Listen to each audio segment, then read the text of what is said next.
إياك نعبد وإياك نستعين اهدنا الصراط المستقيم صراط الذين أنعمت عليهم غير المغضوب عليهم ولا الضالين آمين.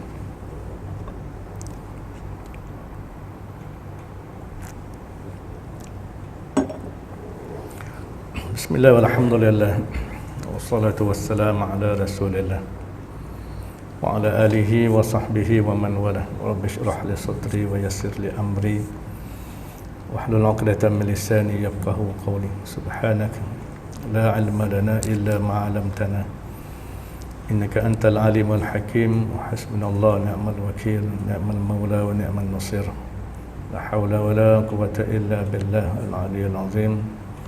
لا حول ولا قوة إلا بالله العلي العظيم. لا حول ولا قوة إلا بالله العلي العظيم. أما بعد. Qala musannif rahimahullahu ta'ala, berkata musannif pengarang kitab Penawar Bagi Hati, iaitu Syekh Abdul Qadir Al-Mandiri, mudah-mudahan merahmatinya oleh Allah, wa nafa'na bi ulumihi fid dharain amin, dan mudah-mudahan kita mengambil manfaat dengan ilmunya untuk kebaikan dunia dan akhirat. Bermula mensyukurkan ini anggota, memelihara daripada yang diharamkan, seperti zina dan liwat, dan mengeluarkan air mani lain daripada tangan isterinya dan jariahnya. Baik tuan-tuan, kita masih lagi membicarakan tentang anggota faraj, yakni bagaimana untuk mensyukuri nikmat anggota faraj itu sendiri, anggota kemaluan. Inilah agama kita. Agama kita ni mengajar kita bersyukur dengan nikmat-nikmat yang Allah Ta'ala berikan. Kerana nikmat ni tuan-tuan semua datang daripada Allah. Tak ada satu nikmat pun yang datang daripada selain daripada Allah. Tak ada. Walaupun kita bulan-bulan dapat gaji, walaupun setiap bulan kita orang niaga dapat untung, dapat duit, setiap bulan kita dapat makan, dapat minum daripada usaha tangan kita, kita dapat rumah, kita dapat macam-macam, semua tu datang daripada Allah. Tak ada satu pun nikmat yang datang daripada selain daripada Allah. Jadi ini satu pegangan tauhid yang mesti ada pada kita. Pegangan tauhid maknanya pegangan kita mengesakan bahawa bila mana kita mengatakan Allah Ta'ala itu Tuhan yang kita sembah, maka semua nikmat-nikmat yang ada ni pun datang hanya daripada Allah, dan hanya pada Dialah kita wajib bersyukur. Dan setiap nikmat ni memang kita wajib bersyukurlah. Termasuklah nikmat yang kita dah bincang selama ni, nikmat mata, nikmat telinga dan sebagainya, dan termasuklah nikmat kemaluan itu sendiri, baik lelaki ataupun perempuan. Sebab itulah ilmu yang kita belajar ni tuan-tuan, ilmu tasawuf ni ilmu yang fardu ain dipelajari. Ilmu yang fardu ain kita belajar. Tuntutannya pada setiap orang. Ilmu tasawuf ni bukan ilmu orang tua-tua. Setengah pandangan, persepsi yang salah mengatakan mengaji kitab tasawuf ni orang tua-tua je, orang muda-muda tak payah. Itu yang salah tu. Sepatutnya ilmu ni dipelajari sejak muda lagi dulu, sebelum akil baligh lagi, supaya bila waktu muda, hidup kita waktu muda dulu-dulu dicorakkan dengan ilmu ni, ilmu agama. Bagaimana nak jaga mata, macam mana nak jaga telinga, macam mana nak jaga lidah, macam mana nak jaga kaki, macam mana nak jaga kemaluan, macam mana cara bersyukur. Ini semua dia dipelajari dulu sepatutnya, waktu muda-muda dulu. Tapi muda-muda dulu kita tak belajar kan. Masa muda-muda kita tak belajar, masa muda-muda kita apa? Masa muda-muda kita liau kan. Itu yang boliau kan. Patut waktu muda-muda kita belajar. Tak apalah, apa yang dah lepas tu lepas. Apa yang berbaki ni kita kena isi dengan perkara yang bermanfaat untuk hidup kita lepas mati besok. Baik. Jadi kata musannif, cara nak mensyukurkan anggota faraj ni, yakni nikmat anggota faraj, dengan memelihara daripada yang diharamkan. Memelihara daripada perkara-perkara perbuatan yang diharamkan oleh syarak, oleh agama. Bila sebut diharamkan oleh syarak ni, oleh agama, maknanya yang ada diharamkan dalam Quran ataupun dalam hadis-hadis Nabi sallallahu alaihi wasallam. Seperti apa? Seperti zina. Zina ni di antara dosa-dosa besar. Liwat, zina lelaki perempuan. Liwat sama jenis, baik lelaki dengan lelaki, baik perempuan dengan perempuan. Orang moden sekarang apa? LGBT lah kan. LGBT. Maknanya dalam kitab-kitab ulama sebenarnya tuan-tuan sejak dulu lagi dah bahas tentang perkara ni. Sebab perangai ni, perbuatan ni, amalan ni, perilaku yang keji ini telah berlaku sejak zaman purba dulu lagi. Zaman kaum Nabi Lut lagi dah ada, menjangkiti berbagai-bagai kaum lagi.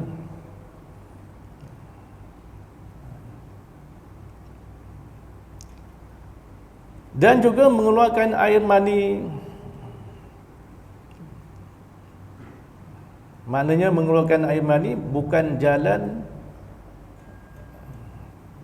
jima' lah, bukan jalan jima' yang halal. Orang kita kata apa masturbate, ataupun apa, bahasa kampung ni orang kata apa, melancap lah kan. Ini bahasa kampung lah, bahasa budak-budak. Tapi boleh juga keluarkan air mani ni, syaratnya daripada dengan menggunakan tangan isterinya. Kalau isteri yang buat tak ada masalah. Isteri tengah datang bulan contohnya kan, bila datang bulan orang lelaki ni dah rengik-rengik juga kan. Tu dia. Gesel juga kan. Jadi dibenarkan keluarkan menggunakan tangan isteri, tak ada masalah.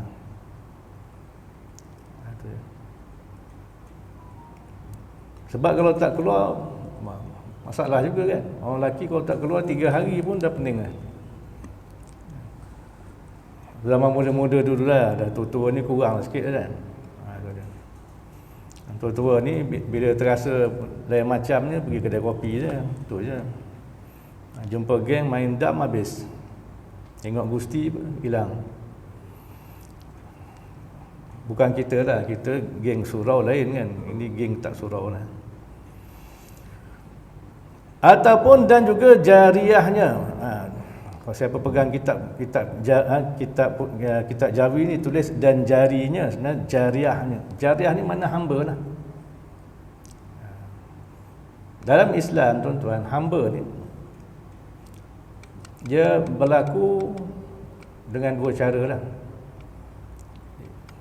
Maknanya, dan telah ada sistem hamba ni sejak sebelum datang Islam lagi, sebelum datang dibangkitkan Nabi kita Muhammad sallallahu alaihi wasallam. Dia datang pertama melalui jual beli hamba. Jual beli hamba macam cerita Piramli tu dah. Apa? Tiga Abdul, contoh gitulah kan. Satu lagi ialah melalui jalan perang. Tawanan-tawanan perang. Jadi bila datang Islam, oleh kerana sistem penghambaan ni telah berakar umbi di dalam masyarakat, terutamanya masyarakat Arab ketika itu, masyarakat Arab jahiliah ya. Jadi sistem ini tidak dihapuskan secara mendadak. Samalah macam mana Arab ketika di Mekah zaman Makkiyah, ketika Nabi di Mekah sebelum berhijrah ke Madinah, Arab masih belum diharamkan. Sahabat-sahabat masih ada yang minum arak lagi. Jadi bila Islam datang, penghambaan ini masih dibenarkan. Tapi maknanya dalam syariat Islam ni banyak jalan-jalan ataupun galakan-galakan untuk membebaskan hamba. Membebaskan hamba. Contohnya kafarah. Kafarah, bersumpah, nazar dan macam-macam lagi. Jadi dari segi hukum, tuan kepada hamba ni, tuan kepada hamba perempuan boleh menggauli, boleh berjima dengan hamba dia. Diharuskan. Tapi hamba tu kalau hamba kepada bapa, pada bapa, maka anak bapa tak boleh guna hamba tu. Hamba tu untuk bapa saja. Dan kalau lahir anak daripada hamba tu dinamakan sebagai ummul walad, yang boleh dinisbahkan pada si bapa. Itu dia ada hukum-hukum dia lah. Ini nak cerita soal keharusan golongan hamba ni, terutamanya yang tawanan perang dan sebagainya ni. Tujuannya Islam ni dia nak hamba-hamba ni terpelihara ataupun terjaga dengan baik. Sebab itulah dalam Islam hamba-hamba ni kena dijaga bagaikan, maknanya tak macam zaman jahiliah lah. Zaman jahiliah ni kena kerja teruk sebagainya, hanya orang kata diberi makan ala kadar tempat tinggal yang tak terpelihara dan sebagainya. Tapi dalam Islam hamba-hamba ni kena dijaga. Sebab itulah maknanya tuan kepada hamba-hamba perempuan ni boleh menggauli hamba tu. Tu dia. Tapi sekarang dah tak ada lah hamba ni. Hamba dah tak ada. Yang tinggal hamba je. Hamba Kelantan, hamba adalah hamba tak ada dah. Jadi yang ini dibenarkan. Dan juga cara nak mensyukurkan nikmat faras ni juga ialah memelihara daripada yang syubhat, seperti jima pada nikah yang batal. Nikah yang batal, yang fasid, yang rosak.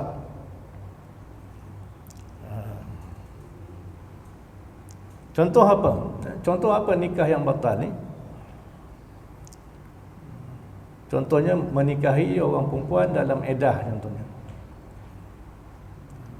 Wanita yang contohnya dia bercerai, masih ada edah lagi,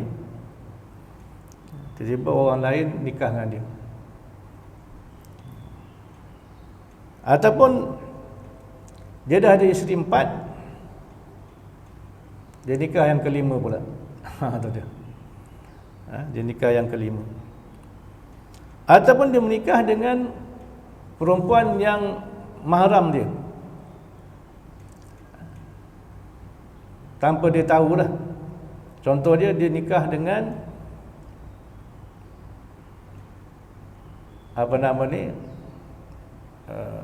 adik-beradik satu sesuan dengan dia. Kecil-kecil dulu mungkin mak dia menyusukan anak orang ke, anak perempuan orang kan, baby perempuan orang, tak kenal, betul pindah tempat lain dan sebagainya. Jadi dia ni pula belajar dekat universiti, jumpa perempuan ni, minat pula, lepas tu kahwin. Nikah tengok punya adik-beradik sama susuan. Itu contohlah nikah yang seperti ini. Maka jika taklid, ia seseorang tu akan yang berkata dengan sah nikah itu, maka termasuk dalam nikah syubhat. Dan jika tiada, makna tiada taklid pada sah, taklid pada orang yang mengatakan sah nikah itu adalah haram ia dan bukan syubhat. Itu dia. Jadi maknanya ni dalam kes-kes yang sebeginilah yang dikatakan perkara syubhat. Jima' disebabkan nikah yang batil ataupun nikah yang batal. Maka pun kena dijauhi, kena dijauhi. Telah berfirman Allah Ta'ala pada ketika memuji akan orang yang beriman yang mendapat kemenangan. A'udzubillahi minasyaitonirrajim, wallazina hum li furujihim hafizun. Artinya, dan sekalian yang memelihara mereka itu, yakni mereka itu orang-orang beriman. Maknanya sifat orang beriman yang Allah Ta'ala puji dalam Al-Quran, dalam surah Al-Mu'minun ini, ialah mereka sekalian yang memelihara oleh mereka itu akan segala faraj mereka itu, kecuali atas sekalian isteri dan sahaya mereka itu yang perempuan. Ini disebut di dalam surah Al-Mu'minun. Ini cara dah kita nak memelihara nikmat anggota faraj tu sebagai tanda syukur kita pada Allah Subhanahu Wa Taala.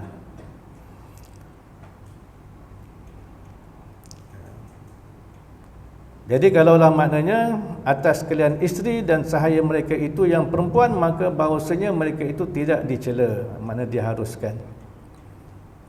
Jadi sebenarnya hukum hamba tadi kan saya sebut tadi, hukum hamba tadi sebenarnya masih ada lagi. Sampai hari ini masih ada. Cuma hamba tu dah tak ada. Kenapa masih ada? Sebab kemungkinan peperangan masih ada lagi. Peperangan-peperangan yang melibatkan antara kafir dengan iman, kufur dengan iman ni akan terus berlangsung sebenarnya. Peperangan-peperangan ni kan. Kita tak tahu, mungkin hari ini tak ada, besok belum tentu, minggu depan belum tentu, tahun depan belum tentu. Sebab umum pandangan-pandangan pengkaji-pengkaji dunia melihat kalaulah peperangan berlaku perang dunia pertama, perang dunia kedua dan sebagainya kan, antara kuasa-kuasa Eropah, kuasa dunia sebagainya, maka ramai berpandangan mungkin peperangan dunia yang ketiga yang mungkin berlaku adalah peperangan antara blok kufur dengan blok Islam. Wallahu a'lam kan, kita tak tahu. Sebab itulah hukum ni masih ada lagi. Dalam kitab-kitab fiqh masih dibahaskan. Walaupun dari segi aplikasinya sekarang ni dah tak ada dah. Itu dia. Dan ketahui olehmu, wahai talib, wahai penuntut-penuntut ilmu, bahawasanya tiada sempurna memelihara faraj, kemaluan itu, melainkan dengan memelihara mata. Ini cara kita nak jaga mata dah. Cara kita nak jaga nikmat faraj kita. Maksudnya begini, kalaulah kita tak jaga faraj kita, tak jaga nikmat faraj ni, maka kita tak dapat bersyukur pada Allah.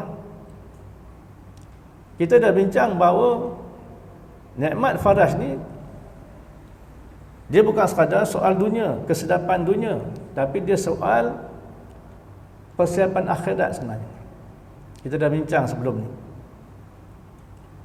Dalam arti kata sebenarnya dengan nikmat faraj ni dia dapat mendekatkan kita pada Allah.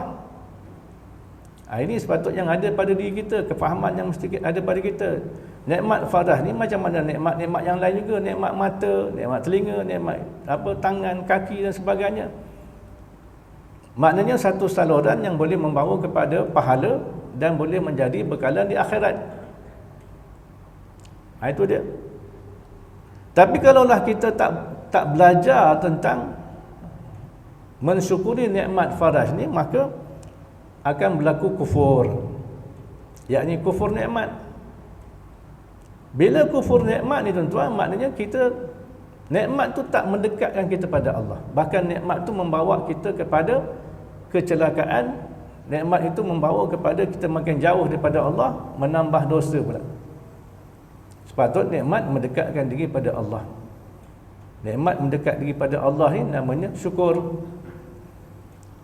Tapi bila nikmat tu kita tak bawa kepada dekat pada Allah, itu jadi kufur. Yang yang perkara yang mesti difahami, asas yang mesti kita fahami.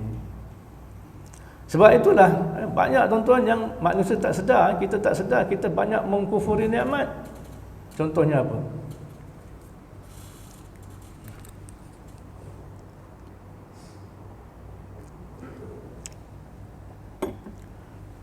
Contohnya dalam kitab Munyatul Musalli, kalau kita belajarlah kitab tu,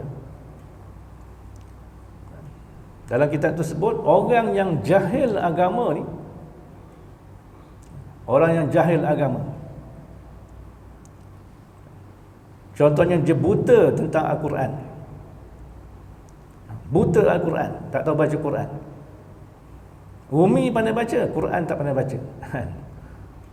Orang putih boleh baca, boleh ceramah pula, tapi Quran tak boleh baca. Ini termasuk orang yang kufur nikmat. Kufur nikmat tuan-tuan. Sebab apa? Pertama, Allah Ta'ala dah beri dia nyawa. Allah Ta'ala dah beri dia akal. Allah Ta'ala boleh beri dia kebijaksanaan. Dia boleh belajar. Kat kampung dia, kat taman dia tak pula ada masjid, ada surau. Ada pula ustaz mengajar Quran. Ada pula kelas-kelas, kuliah-kuliah mengajar tentang Al-Quran, memahami Quran. Tiba-tiba dia jahil. Sebab apa jahil? Tak belajar. Macam mana nak belajar kalau tak datang kuliah, tak datang kelas contohnya? Maka orang bini kufur nikmat. Banyak nikmat yang dia kufur. Bayangkan berapa banyak nikmat yang dia kufur, sehingga dia jahil agama, sehingga dia jahil Quran, sehingga dia buta Quran. Padahal hidup dah 30 tahun, 40 tahun, 50 tahun, 60 tahun.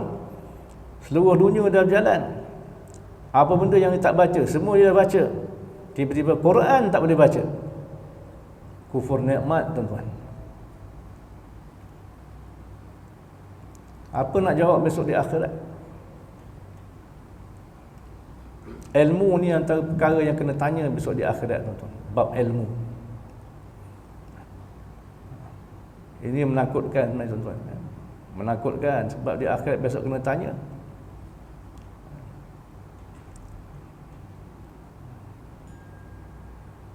Jadi sebab itulah belajar ilmu untuk mensyukuri nikmat ni, ini fardu ain.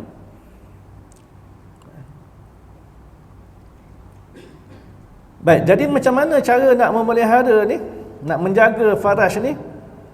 Nikmat faraj dengan memelihara mata. Memelihara mata daripada apa? Daripada melihat perempuan yang haram dilihat.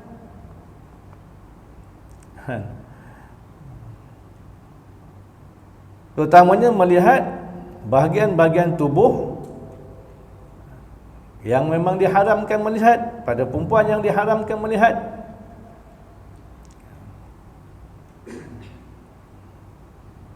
Sebab ada juga kalau kita lihat orang perempuan kan, dalam Islam, dalam syariat ni yang dibolehkan, diharuskan juga. Contohnya kita nak berurusan dengan orang perempuan, orang pejabat, cikgu-cikgu, dalam perniagaan kita nak berurusan dengan orang perempuan, nak jual beli, nak dan sebagainya, ada keharusan. Boleh tengok orang perempuan, tapi tengok pada bahagian yang boleh tengok lah. Tengok muka dia sebab nak kena kenal. Nak berurusan dengan siapa ni, itu diizinkan. Sebab itulah orang perempuan aurat dia selain daripada muka dan tapak tangan. Tapi yang masalah sekarang ni ialah dalam masyarakat kita sekarang ni bukan sekadar muka tapak tangan. Itu dia. Itu masalah besar dia. Kan? Kat mana-mana terdedah sana sini. Sampai kita tak tahu dia ni agama apa. Saya masa belajar di Syria dulu tuan-tuan. Saya duduk di Damsyik. Damsyik ni dia ni ibu negara Syria lah. Dalam kepala saya masa tu ingatkan Damsyik ni memang semua Arab Islam lah. Memang tempat saya tinggal tu orang panggil Hayy Muhyiddin ni, satu tempat yang memang orang kata kuat agama lah. Wanita-wanita tutup aurat, pakai jubah, pakai purdah, biasalah. Kat pasar ke kat mana pun sama. Tiba satu hari tu saya berjalan dekat bandar Damsyik tu, masuk satu kawasan. Sebab saya nak uruskan tiket nak balik masa tu. Sampai kawasan tu saya tengok semua Arab ni pun semua tu tak tutup aurat. Semua tak tutup aurat. Saya kata ini geng mana pula kan. Rupanya kawasan tu ialah kawasan orang-orang Kristian. Kristian Arab ni. Kristian Arab ni cakap Arab juga. Kristian Arab cakap Arab juga. Kadang-kadang jumpa kita, dia bagi salam juga. Dan dia cakap Arab. Tapi nak ceritanya, itu perbezaan antara masyarakat Islam dengan masyarakat bukan Islam ialah tutup aurat. Barulah kita tahu ni kawasan yang bukan Islam. Maka biasalah dia tak pakai tutup aurat. Tapi tempat kita ni tak tahu dah bercampur kan. Itu masalah. Ada yang tutup aurat pun tempat kita ni tak tutup betul kan. Pakai tudung tapi pakai lengan pendek. Nampak lengan, nampak siku kan. Ada pula pakai tudung, pakai seluar ketat. Pakai seluar ketat, nampak kepala lutut. Ada pula yang pakai tudung, pakai baju kebaya, belah betis, macam-macam tuan-tuan. Yang ini yang ada keliling kita. Semua ada keliling kita. Pergi pejabat pun ada, pergi mall pun ada, pergi pasar pun ada, kat sebelah rumah kita pun ada, keluar kat mana-mana ada. Tak boleh kita nak elak. Bukan kita saja nak tengok kan. Jadi maka dalam keadaan berdepan dengan keadaan begini, itulah yang perlunya ilmu ni, memelihara mata. Kita yang kena jaga mata kita. Kita tak ada autoriti nak keluarkan arahan semua tutup aurat, tak boleh. Sebab kita tak ada autoriti. Autoriti ni pada yang berkuasa, yang ada kuasa. Pemerintah yang ada kuasa, itu bidang dia. Kita tak ada. Yang kita ada ialah kita mengawal. Yang boleh kita kawal ialah kita boleh kawal mata kita sendiri. Itu yang kita nak faham. Dan bukanlah bermakna bila saya kata tadi boleh melihat orang perempuan dalam urusan jual beli, dalam urusan sekolah, urusan pejabat, urusan meniaga dan sebagainya, boleh lihat muka dan tapak tangan kan. Bukanlah bermakna kita bebas pula melihat orang kata atas bawah kan. Tengok atas bawah kan. Tak boleh juga. Kita kena jaga juga mata. Sebab kita orang lelaki ni cerita orang lelaki kan. Saya dah sebut dulu orang lelaki apa mata dia. Mata orang lelaki mata apa? Mata keranjang kan. Walaupun orang tu pakai furdah sekalipun, orang perempuan kalau furdah sekalipun, tak nampak muka, tak nampak tangan, tak nampak kaki, orang lelaki pun jahat ni, dia pandang, dia boleh bayang belakang furdah tu. Tu dia. Mata dia mata X-ray. Dia bayang. Itu tuan-tuan, sebab itulah kena jaga juga. Bukan makna bila orang tu pakai furdah kita boleh tengok atas bawah, tak juga, salah. Kena jaga sebab apa? Pandangan ni, bila kita melihat, pandangan mata, kita dah bincang dulu kan, pandangan mata dia punya efek dia, kesan dia kat dalam nafsu kita. Boleh menimbulkan ghairah, menimbulkan syahwat, menimbulkan macam-macam. Itu kejahatan dia. Itu yang kena jaga. Dari segi hukum contohnya kan, tengok orang perempuan secara live dengan tengok orang perempuan secara dalam TV contohnya. Tengok orang perempuan cermin, ada cermin, bayangan orang perempuan kan. Hukumnya berbeza. Hukumnya berbeza tuan-tuan. Kita tengok TV kan, nampak orang perempuan atau aurat. Itu kita tengok TV, tengok gambar dia, bukan tengok orang macam. Salah juga, tapi dia punya hukum dosa tu tak macam kita tengok secara live. Tengok live ni orang kata currentnya lebih lah, dia punya current tu lebih lagi. Itu yang kita kena jaga. Jadi kalau kita nak tengok TV berita TV 1, TV 2, TV 3, TV Hijrah, TV 9, TV, perempuan tu pakai tudung, orang perempuan tu ada yang tak pakai tudung. Kita nak dengar berita kan, dengarlah beritanya. Tak ada masalah, dengarlah berita. Yang masalahnya tengok orangnya atas bawah kan. Cantik juga pemberita ni kan. Tengok dah lain macam lah kan. Sampai orang rumah pun pandang, apa yang dia tengok ni orang tua ni. Dengar berita ke tengok orang lah tu.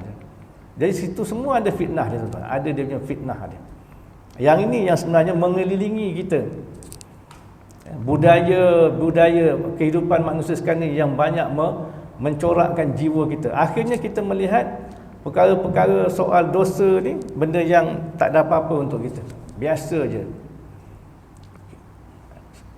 Dan tanpa kita sedar, kesannya ialah semayang kita pun tak khusyuk, ibadah kita pun tak rasa manis, bangun tahajud pun tak rasa seronok, baca Quran pun tak rasa sedap kat hati, istighfar pun tak rasa sedih, minta ampun pada Allah, sebab hati kita dah, orang kata tak sensitif lah, tak sensitif, tidak halus dalam merasai sentuhan-sentuhan ibadah. Berpunca daripada inilah apa yang kita pandang. Kita dah bincang panjang dulu masa bab mensyukuri nikmat mata dulu. Jadi dengan memelihara mata daripada melihat perempuan yang haram dilihat, melihat perempuan yang haram dilihat, yang halal yang dilihat tak ada masalah. Tengok isteri kita, anak-anak kita tak ada masalah. Bahkan pandangan begitulah yang menimbulkan rasa kasih sayang kita pada anak dan isteri. Dan memelihara hati daripada memikirkan rupa yang elok. Itu tadi sebut tadi. Memikirkan rupa yang elok. Walaupun perempuan tu tutup aurat, pakai furdah tutup semua pun, pandangan ni dia boleh boleh bawa kepada memikirkan rupa yang elok pada perempuan tersebut. Itu yang bahayanya. Dan juga cara nak memelihara diri, memelihara faraj kita ni daripada yang haram, yang syubhat, ataupun yang boleh bawa kepada haram dan syubhat ni, ialah memelihara perut daripada memakan yang syubhat. Sebab bila makan yang syubhat, hati kita akan cenderung pada benda-benda syubhat juga. Dan bila cenderung pada perkara-perkara syubhat ni yang boleh bawa kepada boleh jatuh kepada yang haram. Yang kita dapat lihat pada penggunaan nikmat faras itu sendiri. Dan juga daripada bersangatan kenyang. Ini pun kita dah bincang dulu. Banyaknya kebinasaan, kerosakan bila bersangatan kenyang. Sebab bab makan ni tuan-tuan kita dah bincang, antara efek yang besar lah bab makan ni, bila kita tak jaga dari sudut halal haram, dari sudut syubhat dan juga bersangatan kenyang, memang kesannya adalah pada nafsu. Kesannya pada nafsu, dan nafsu yang paling jahat sekali, kemuncak kepada kejahatan nafsu tu ialah, ini yang disebut oleh musannif kita, kerana yang demikian itu menyeru kepada zina. Menyeru kepada zina. Bila nafsu dah kuat, itu yang akhirnya manusia terjebak dengan zina. Bermula daripada zina mata, zina telinga, zina lidah,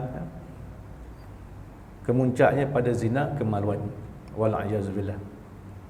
Untuk sekarang ni kita lihat yang teknologi moden ni pun semua membawa kepada budaya takarub zina, mendekati zina. Video ke game ke, sampai game budak-budak kecil pun sekarang ni, jaga-jaga tuan-tuan ada game-game anak-anak untuk anak-anak pun menyeru kepada zina, menyeru kepada LGBT dan sebagainya. Kita tak sedar. Maknanya Dajjal ni tuan-tuan, segala ruang untuk masuk ke dalam diri manusia, bukan sekadar masuk dalam setiap rumah, setiap diri manusia tu ada dia punya saluran Dajjal, nak merosakkan, nak membohongi, nak menjadikan manusia kufur, sentiasa ada. Sampai budak-budak pun ada game-game yang bersifat LGBT. Ada cerita-cerita kartun-kartun di TV-TV pun yang dibuat oleh Barat dan seumpamanya ke arah menggalakkan kepada LGBT. Bahaya tuan-tuan sekarang.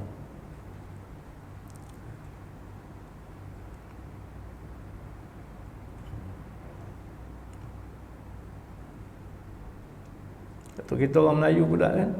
Orang Melayu apa?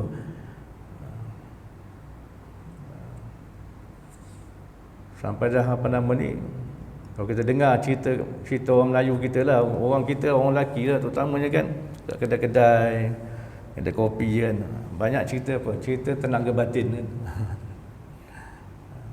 Umur dah 60, 70 cerita tenaga batin lagi. Makan apa yang boleh menguatkan tenaga batin ni? Kalaulah batin tu maknanya batin ni hati tu, bab hati, bab roh, bab akal, bab nafsu, nak macam mana nak tundukkan nafsu, nak kuatkan batin diri kita ni, itu tak apalah. Ini orang Melayu punya tenaga batin lain kan. Cerita Tongkat Ali, cerita apa, kopi janda lah. Itu yang kita bincang ni. Apa obat kuat, cerita obat kuat. Sepatutnya dah tua-tua ni kita ceritalah nak kuatkan amalan, nak kuatkan iman, nak kuatkan wirid, nak kuatkan zikir, nak kuat baca Quran, nak kuat datang semayang.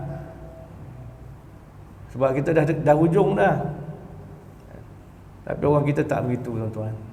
Itu yang akhir sekali masih dengar lagi cerita orang tua-tua yang terlibat dengan macam-macam rogol lah, cabul lah dan sebagainya. Sebab tuan-tuan, nafsu ni dia tak kenal umur sebenarnya. Nafsu dia tak kenal umur. Jadi yang demikian itu semua apa dia? Makan yang bersangatan kenyang, makan yang syubhat, melihat benda-benda yang haram ni, menyeru, mengajak kepada zina. Yang mana zina tu, apa sifat dia? yang adalah ia zina itu sebesar-besar segala dosa besar. Wal'iyyazubillah. Sebesar-besar segala dosa besar. Dengan ijma' ulama, kemudian daripada kufur, selepas daripada dosa kufur, dan juga selepas daripada dosa membunuh orang. Maknanya dosa kufur paling besar, dan juga dosa membunuh orang. Kemudian barulah datang zina, termasuk juga dosa besar. Tapi manusia sekarang tak anggap zina dosa besar. Sebab apa? Dah terbiasa dan dah dibiasakan, dah dibudayakan.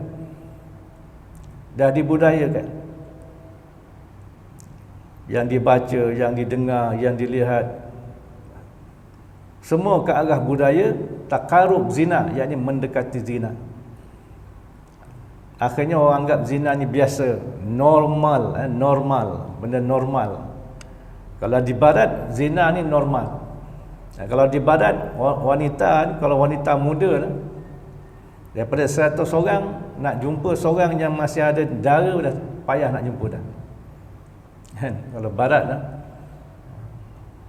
Kita ni masih orang kata anak dara lagi, kat sana dah tak ada anak dara dah. Susah nak jumpa. Sebab apa? Zina ni macam aktiviti jogging je. Ibarat macam jogging, ibarat macam makan minum je. Ini budaya zina. Dan budaya ni tuan-tuan, sebenarnya kita sedar tak sedar ni, dia sedang merebak, ya? Bukan sekadar kita orang timur, orang negara-negara Islam ni mengimport teknologi, mengimport kemajuan, kemodenan daripada barat. Kita tak sedar negara-negara umat Islam sendiri pun mengimport budaya-budaya yang mereka bawa. Ini yang kita tak sedar tuan-tuan. Mengimport teknologi bagus, mengimport kemajuan, kemodenan bagus, tapi tanpa kita sedar, kita import sekali. Dulu kecil-kecil saya rasa susah nak dengar cerita orang perempuan mengandung tak ada bapa ni. Kalau berlaku lah, orang kata riuh sekampung lah, malu kan. Tak ada budaya anak lari daripada rumah. Sekarang ni bukan sekadar anak tanpa nikah ni makin ramai. Ada sekolahnya, ada institusinya yang jaga sebab dah ramai. Bukan sekadar cerita sekarang ni anak ramai lari daripada rumah, cerita anak bunuh bapa, bunuh mak pun dah banyak dah. Makin banyak tuan-tuan. Ini hidup kita sekarang ni. Baik, telah berfirman oleh Allah Taala, a'udzubillahi minasyaitonirrajim, wallazina la yad'una ma'allahi ilahan akhar wa la yaqtuluna an-nafsa allati harramallahu illa bil haqq wa la yaznun wa man yaf'al dzalika yalqa asama yudha'af lahu al-'adzabu yawmal qiyamah wa yakhlud fihi muhanan illa man taba wa aman. Artinya, dan mereka yang tiada mengibadatkan mereka itu oleh mereka itu serta Allah Ta'ala akan Tuhan yang lain. Maknanya tidak mensekutukan Allah dalam ibadah, dan tiada membunuh oleh mereka itu akan nyawa yang mengharamkan oleh Allah Ta'ala akan membunuhnya, melainkan dengan sebenar. Dan tiada berzina mereka itu. Pertama dosa syirik, yang kedua dosa membunuh, dan yang ketiga dosa zina. Dan barang siapa mengerjakan akan demikian itu, tiga dosa ni, nescaya berjumpa ia akan seksa atau akan telaga di dalam api neraka jahanam, digandakan baginya akan seksa pada hari kiamat, dan berkekalan ia padanya, pada seksa tersebut, dihinakan akan dia, melainkan mereka yang bertaubat. Bertaubat dan juga beriman. Kalau ikut dalam ayat tu ada beriman. Jadi maknanya dalam ayat ni menunjukkan bahawa tiga dosa besar ialah mensekutukan Allah ataupun kufur pada Allah, syirik pada Allah. Yang kedua membunuh, dan yang ketiga ialah berzina. Ini yang dipegang oleh para ulama. Ijma' ulama mengatakan bahawa zina itu jatuh nombor 3 sebagai dosa di antara dosa-dosa besar.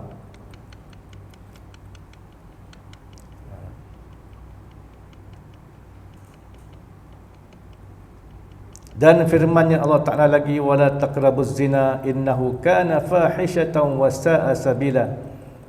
Artinya, dan jangan menghampiri kamu akan zina, kerana bahawasanya zina itu adalah ia maksiat yang sangat keji dan sejahat-jahat jalan, artinya sejahat-jahat pekerjaan. Maknanya Allah Ta'ala perintahkan kita dekati zina pun jangan. Sebab itulah berhati-hati dengan budaya zina, budaya takarub zina yang berada di sekitar kita ni. Dengan kita jaga mata kita, jaga makan minum kita, dan jaga diri kita daripada terjebak dengan jeratan nafsu. Wal'ayazubillah. Wallahu a'lam. La ilma lana illa ma 'allamtana innaka antal alimul hakim. La haula wala quwata illa billah al-aliyyil azim. Ada soalan? Bismillahirrahmanirrahim. Alhamdulillahirabbil alamin wassalatu wassalamu ala asyrafil mursalin wa ala alihi wa sahbihi ajma'in. Allahumma arinal haqqa haqqan warzuqna ittiba'ah wa arinal batila batilan warzuqna ijtinabah. Allahumma nawwir qulubana binuri hidayatika kama nawwartal arda binuri syamsik wa qamarik. Allahumma zidna ilma warzuqna fahma. Rabbana atina fid dunya hasanah fil akhirati hasanah wa qina adzaban nar. Sallallahu ala sayyidina Muhammad wa ala alihi wa sahbihi wa sallam. Walhamdulillahi rabbil alamin.